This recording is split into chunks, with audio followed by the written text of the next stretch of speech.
Welcome back to Star Aspect Designs.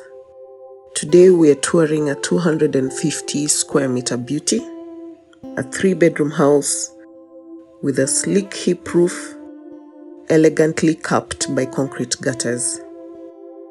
And let me tell you, these aren't just your average gutters. They are the crown of the roof, elegantly molded to give this home a sharp contemporary look that says, well, I'm modern, I'm classy, and I handle rain in style.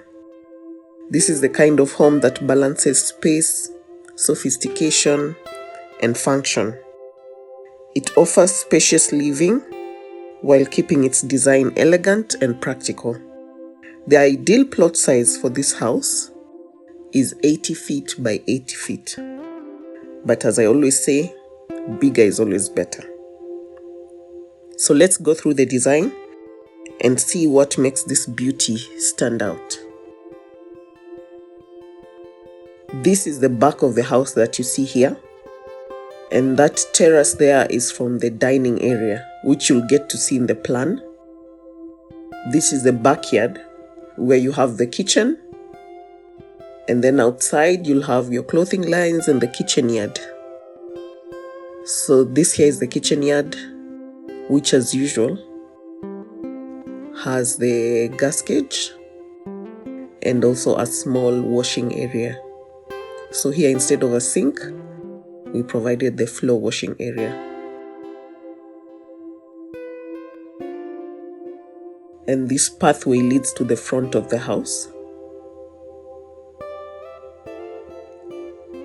This here is the garage.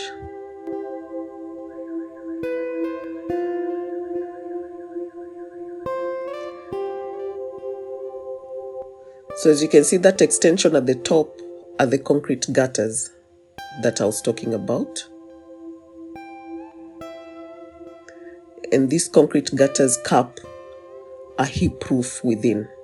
So you can see the roof, but you cannot see the eaves.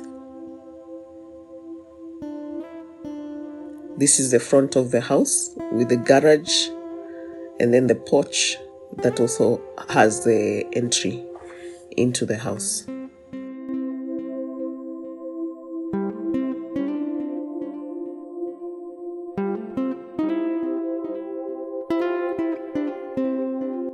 So now we'll look at the plan first before we go into the house itself. So that's the plan there with dimensions, as some of you rigorously ask.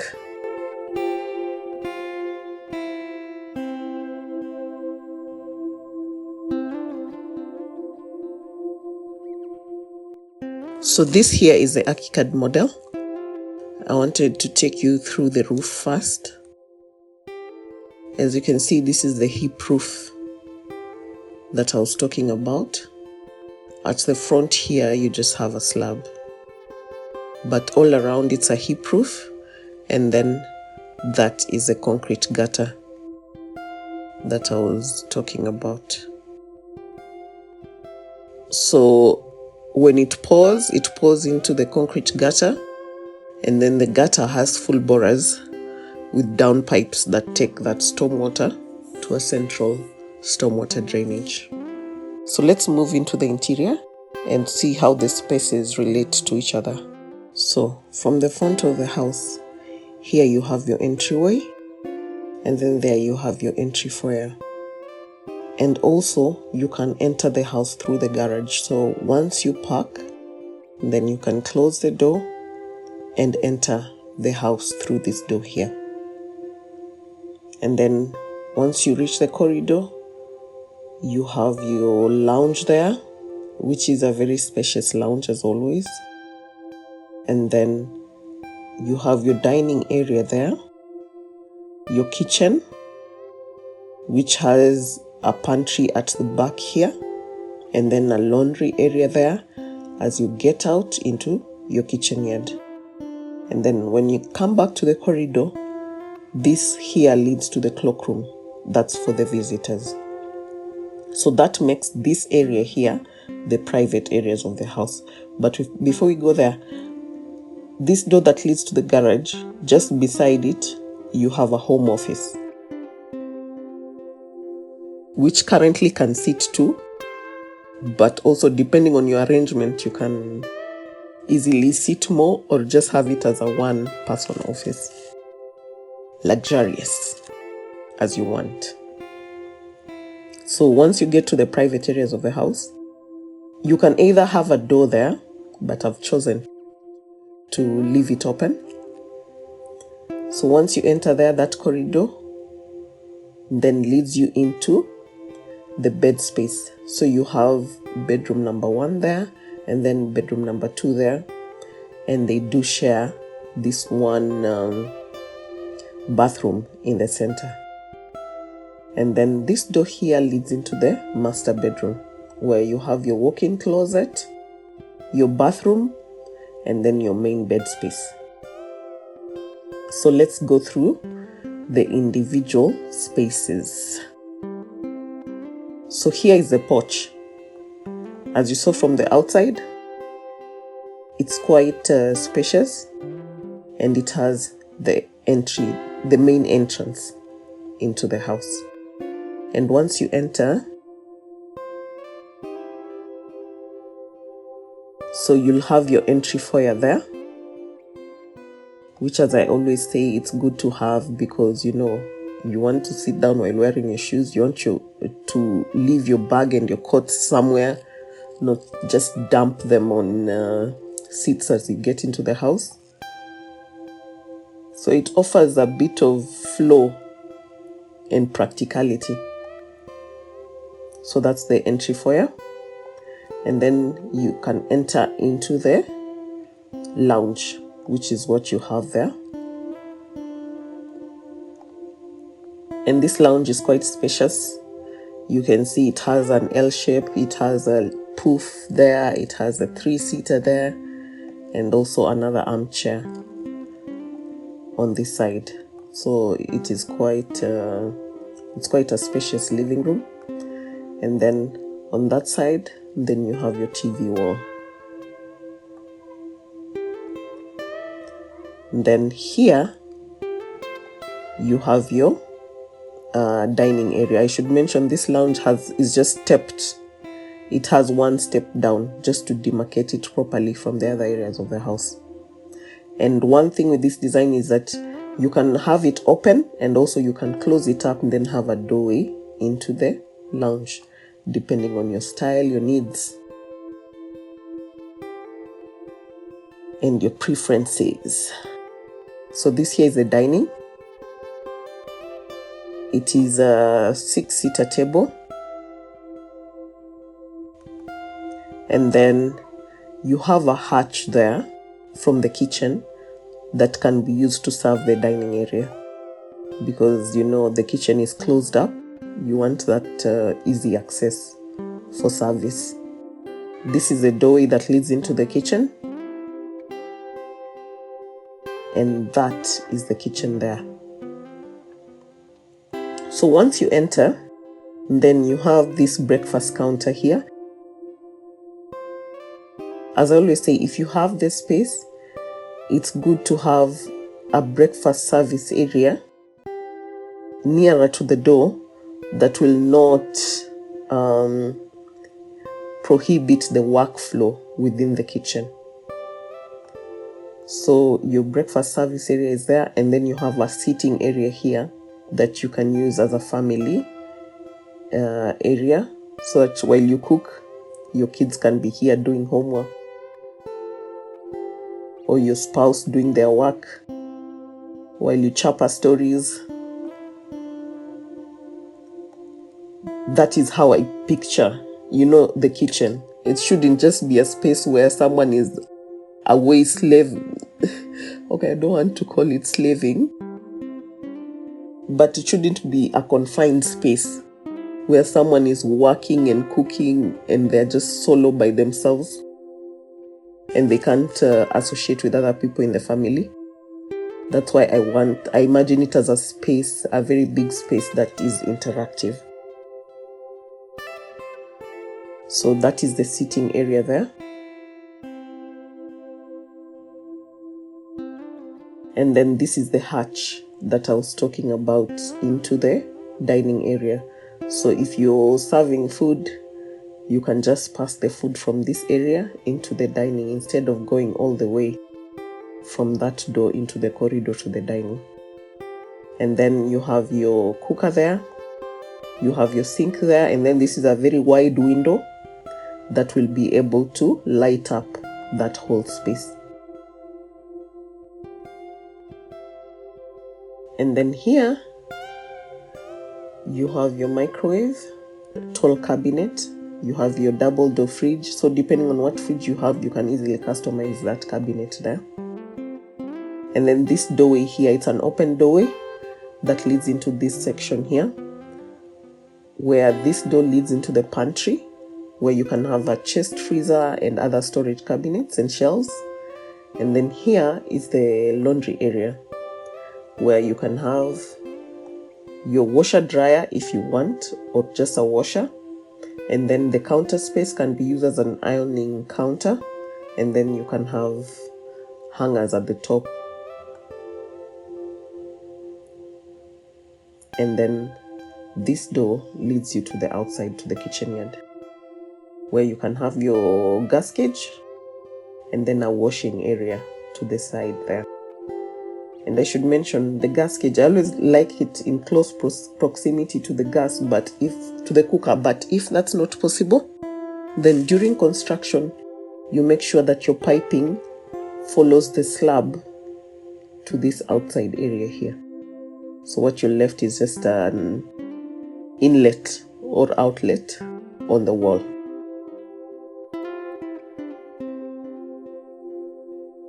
And then here at the corridor, you can then go into this washroom here. It's a cloakroom for the visitors. And as I always say, I always want a sink within the cloakroom and another sink outside and near the dining area, so that it can be used for dining, so that you don't have to, if you're a guest and you're eating, or even if you're living in this house and want to eat, you don't have to go into the cloakroom to wash your hands. And then this corridor here leads you to your home office, which is this space here. And the home office can be arranged however you want. And the beauty about this is it can be a home office, and you can also have it as another bedroom. There's this furniture called Murphy beds.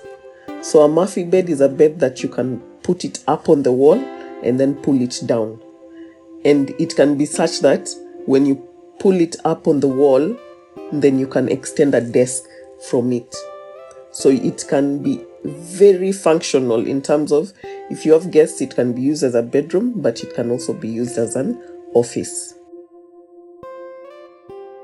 And then this here is the 2-car garage with some storage space. A garage is very functional because if you have outside equipment, then this is where you can store them. And then from there, I should have mentioned this dining here has a door that leads you to the outside. So instead of a window, but also you can choose to make it a window instead of a door, so that you don't have another doorway to the outside, depending on your needs. And then when you move to the private areas of the house, you have these 2 bedrooms. This bedroom is bigger than that. So depending on your family needs, you can arrange it however you want.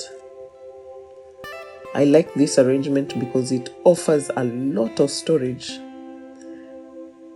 Even this area here can be converted to a desk for working. So that has 4x6 beds, 2 4x6 beds. And then you have your bathroom in between.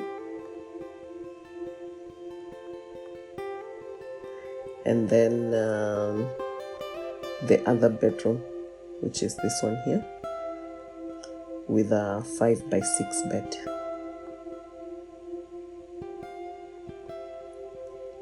And then, as usual, I provide for a shoe rack in my corridor and more storage space. And then this door then leads into the master bedroom. In the master bedroom, you have your walk-in closet, which is this space here. And it has lots of cabinet storage. So storage within the master bedroom should not be a problem. And then you have your main bed space, which is a 6x6 bed. And then you have your window seat. And the window seat is very, I want to say chilling, if that's a word. But it's relaxing. It's somewhere you can just chill out and relax. And it has that corner window that first of all offers a lot of lighting into the master bedroom and also offers panoramic views to the outside. And I should mention, window seats, they can be very functional in terms of if you put it in other bedrooms, it can actually be used as a bed. If your child has a visitor, there's a sleepover, it can be used as a bed. Of course, in the master bedroom, it can't, but who knows?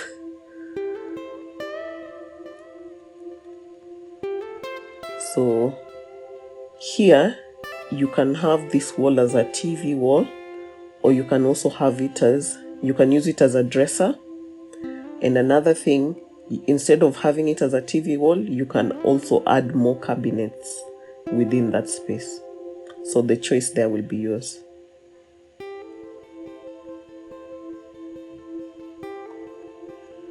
And then off in the walk-in closet, you then have the bathroom,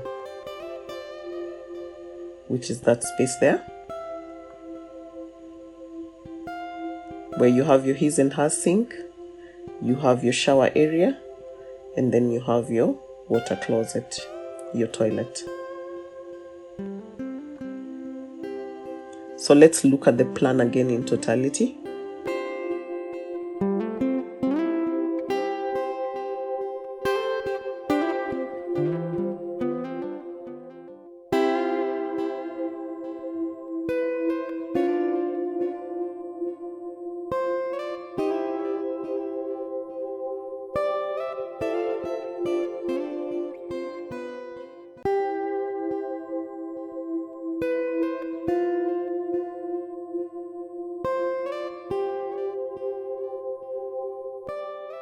And that's a wrap on this 250 square meter stunner. Proof that great design isn't just about space, it's about style and smart details. From the hip roof to those sleek concrete gutters, this 3-bedroom home brings a contemporary vibe that's just as practical as it is beautiful. If this design has got you dreaming, let us know in the comments. Tell us what stood out most, what inspired you, and also what you would change about the design. Thanks for watching, and please don't forget to like, share, and subscribe. And until next time, keep dreaming, keep planning, and as always, live large.